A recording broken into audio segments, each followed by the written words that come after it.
ایک وقت ایسا بھی تھا کہ سمندر میں کوئی پری نہیں رہتی تھی۔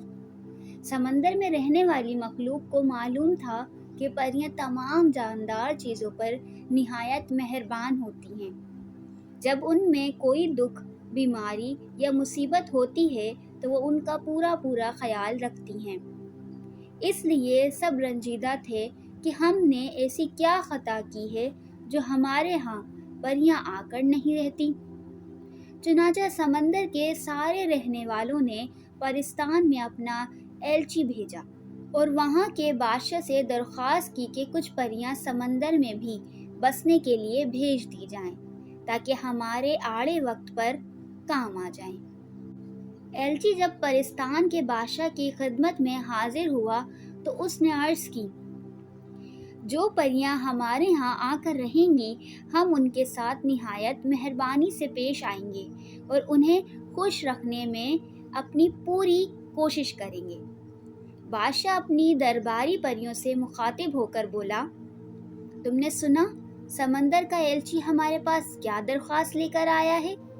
اب بتاؤ، تم وہاں جانا اور نیلے سمندر کے پانی کے نیچے رہنا پسند کرتی ہو؟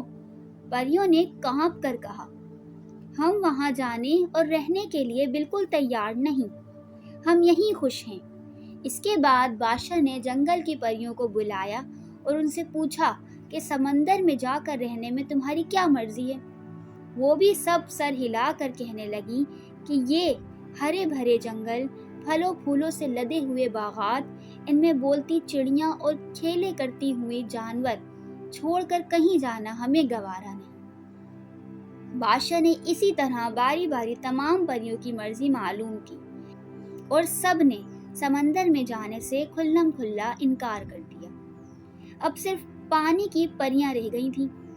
آخر میں بادشاہ ان کی طرف مخاطب ہوا اور یہ دیکھ کر ہر ایک کو حیرت ہوئی کہ وہ بلا جھجک فوراً تیار ہو گئیں اور کہنے لگی، ہم تو خدا سے چاہتے تھے کہ کسی طرح ان ندی نالوں، تالابوں، کنووں اور باولیوں سے باہر نکلیں۔ گھر بیٹھے ہماری مراد پوری ہوئی۔ اتنے لمبے چوڑے اور گہرے سمندر کا کیا کہنا ہے؟ ہمارے اچھلنے، کودنے، بھاگنے، دوڑنے کے لیے اس سے زیادہ اچھی کون سی جگہ ہو سکتی ہے؟ وہاں ہزاروں لاکھوں قسم کی مچھلیاں ہیں اور مچھلیوں کے علاوہ طرح طرح کے عجائبات۔ اب جہاں جہاں ہم رہتے ہیں ان میں چند مچھلیوں اور چھوٹے چھوٹے جھینگا جیسے جانوروں کے سوا کیا رکھا ہے؟ بڑے سے بڑا دریا بھی ہمارے لیے کافی نہیں، جبکہ ندی نالوں کو ہم قید خانے سے کم نہیں سمجھتے۔ حضور، ہماری اس سے بڑھ کر کوئی تمنا نہیں کہ ہم سمندر کی پریاں بن جائیں۔ ہاں، ایک بات کا خیال رہے کہ ہم پانی میں کس طرح رہ سکیں گے۔ دوسرے اپنے تمام زندگی بھر کے ساتھیوں کو اچانک چھوڑنے کے خیال سے دل دکھنا ہے۔ ہمیشہ کے لیے ہم کو انہیں خدا حافظ کہنا پڑے گا اور پھر ہم اپنے پیارے بادشاہ اور ملکہ کی صورت بھی شاید کبھی نہ دیکھ سکیں۔ بادشاہ نے کہا، نہیں، ایسا نہیں ہوگا، ان باتوں کا ذرا خیال نہ کرو۔ جب تمہارا دل چاہے روزانہ رات کے وقت تم اوپر آ سکتی ہو اور چاندنی رات میں ہم میں سے بعض پریاں سمندر کے کنارے ریت پر جا کر تمہارے ساتھ کھیلا کودا اور گایا بجانا کریں گی۔ لیکن دن میں ہم سب اپنا اپنا کام کریں گے۔ البتہ ہمارا ایک دوسرے سے ملنا دشوار ہے۔ رہا سمندر کے اندر ہر وقت رہنا، یہ معمولی بات ہے۔ میں تمہاری موجود و صورت تبدیل کر دوں گا اور تم کو پانی میں رہنے سے کوئی دقت نہیں اٹھانا پڑے گی۔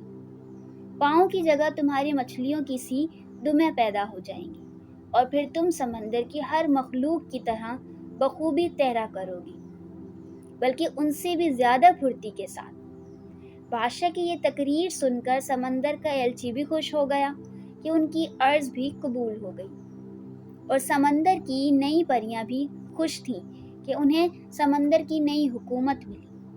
چنانچہ جب یہ پانی کی پریاں سمندر کے کنارے پہنچی تو ان کے چھوٹے چھوٹے پاؤں آپس میں جڑ کر ایسی خوبصورتی چھوٹی چھوٹی مچھلیوں کی دمیں بن گئیں کہ ان کے تصور میں بھی نہیں آ سکتا تھا، اور وہ اپنے ہاتھوں سے پانی چیرتی اور تیرتی ہوئیں اپنے گھر کی طرف چلی گئی۔ پریوں کو سمندر میں کرنے کے لیے بے انتہا کام تھے، کیونکہ سارے بڑے جانور چھوٹوں کو ستایا اور مار ڈالا کرتے تھے۔ اب تک وہاں کوئی ایسا نہ تھا جو ان باتوں کا انتظام کرتا، ظالموں سے مظلوموں کو بچاتا، اور جیسے سمندر کی سطح پر امن قائم کرنے کا خیال آتا، پریوں کے لیے یہ کام کم نہ تھے۔ امن و امان پیدا کرنا چھوٹی سی بات نہیں، لیکن تم جانتے ہو کہ پریوں کے پاس وقت کی کمی نہیں اور وہ کبھی تھکتی نہیں۔ اسی لیے مصروف ہو کر وہ اتنی خوش ہوئیں کہ پورے 1 مہینے تک چاندنی رات میں بھی کھیلنے کودنے کے لیے سمندر کے کنارے پر نہ آئیں۔ جب 30 راتیں لگاتار گزر گئیں اور کوئی پری باہر نہ آئی تو آخر کار بادشاہ کو فکر ہوئی کہ کہیں کوئی مصیبت تو نہیں آ گئی۔ کیا بات ہے کہ پریاں سمندر سے باہر نہیں آئیں؟ اس نے ان کی خبر لینے کے لیے اپنے ایلچی بھیجا۔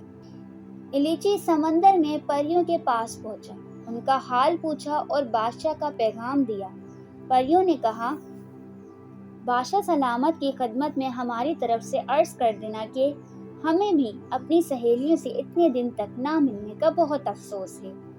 ہم کو یہاں آ کر اتنی خوشی اور اس قدر مصروفیت رہی کہ معلوم نہ ہوا کہ کتنا وقت گزر گیا۔ آج رات ہم ضرور حاضر ہوں گے اور اب تک جو گزرا ہے وہ سنائیں گے۔ رات ہوئی تو پریاں سمندر کے کنارے پانی سے باہر نکل آئیں۔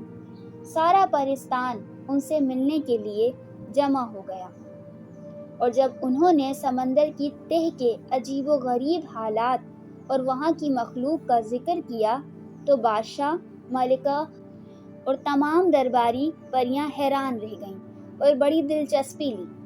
بادشاہ نے کہا، تم بڑی اچھی نیک دل پریاں ہو، تم کو اس کا صلہ ملنا چاہیے۔ چونکہ تمہاری مصروفیت بہت زیادہ ہے اور تمہارا رہنا بھی ٹھہرا دور دراز، اسی لیے مناسب ہے کہ تم اپنا بادشاہ بھی الگ بنا لو اور لہروں کے نیچے اپنی سلطنت قائم کر لو۔ شاہی خاندان میں سے ایک شہزادہ تمہارا بادشاہ بن سکتا ہے۔ تم اس کے رہنے کے لیے ایک محل بناؤ جس میں جا کر وہ رہے اور تم پر حکومت کرے۔ سمندر کی پریاں خوش ہو گئیں۔ انہوں نے بادشاہ کا شکریہ ادا کیا کہ انہیں اپنا علیحدہ بادشاہ ملا اور اپنی الگ سلطنت حاصل ہوئی۔ وہ اپنے نئے بادشاہ کے محل کی تعمیر کرنے کے لیے سمندر میں چلی گئیں۔ سمندر کی تہہ میں پہنچتے ہی پریوں نے محل کا ڈول ڈال دیا۔ 1 مہینے کے اندر ہی محل تیار ہو گیا۔ محل کے در و دیوار چمکیلی سب کے تھے اور اس کی چھتیں سفید باریک چاندنی جیسی ریت کی۔ دیواروں پر رنگ رنگ کی نازک نازک سمندری بیلیں چڑھی ہوئی تھیں، کہیں سرخ، کہیں سبزی مائل، زرد تو کہیں کرمزی۔ جتنے کمرے تھے اتنے ہی رنگ کی آسائش، تخت شاہی اور دربار کی نشستیں عنبر کی، تاج بڑے بڑے موتیوں کا۔ سفید محل کے چاروں طرف سمندر کے پھلوں کے درختوں سے آراستہ باغات تھے، جگہ جگہ فوارے جو رات دن چلا کرتے۔ رات کی روشنی کے لیے چمکتی ہوئی مچھلیاں تھیں جو ہر طرف اپنے چمکیلے جسموں سے روشنی پھیلاتی پھرتی۔ ان شعلہ نکالنے والی مچھلیوں کو سمندری بیلوں سے باندھ دیا گیا تھا تاکہ ٹیموں کا کام دے دیں۔ محل کی گھرداری کا انتظام پرانے کیکڑوں کے سپرد تھا، جو اندر یا باہر برابر بھرتے رہنے اور صفائی ستھرائی وغیرہ کے کام اس قدر مستعدی کے ساتھ انجام دیتے کہ سینکڑوں لونڈیاں باندیاں بھی نہ کر سکتی، کیونکہ سونے کے علاوہ وہ ہر وقت کچھ نہ کچھ کیے ہی جاتے اور ایک لمحے کے لیے بھی خالی نہ بیٹھتے۔ کیکڑوں کی نہایت خوبصورت اور نرالی وردیاں بنائی گئی تھیں۔ ان کی پشتوں پر خوشنما رنگوں کا سمندری سبزہ اگا دیا گیا تھا۔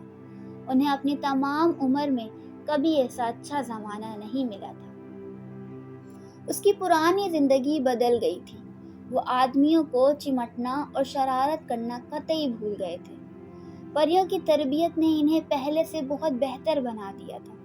محل اب ہر طرح سے آراستہ اور نئے بادشاہ کے قابل ہو گیا تھا۔ آخر کار بادشاہ سلامت آئے اور اپنے ساتھ ملکہ کو بھی لائے۔ تمام پریاں خوش تھیں۔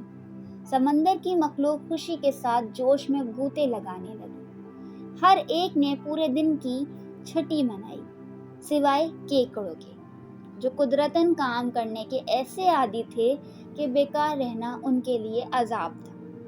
دعوت بھی اس ٹھاٹھے کی ہوئی کہ نہ ایسا سلیقہ کسی نے دیکھا ہو، نہ ایسی کھانے کھائے ہوں گے۔ دوسرے دن سلطنت کا نظام قائم کیا گیا۔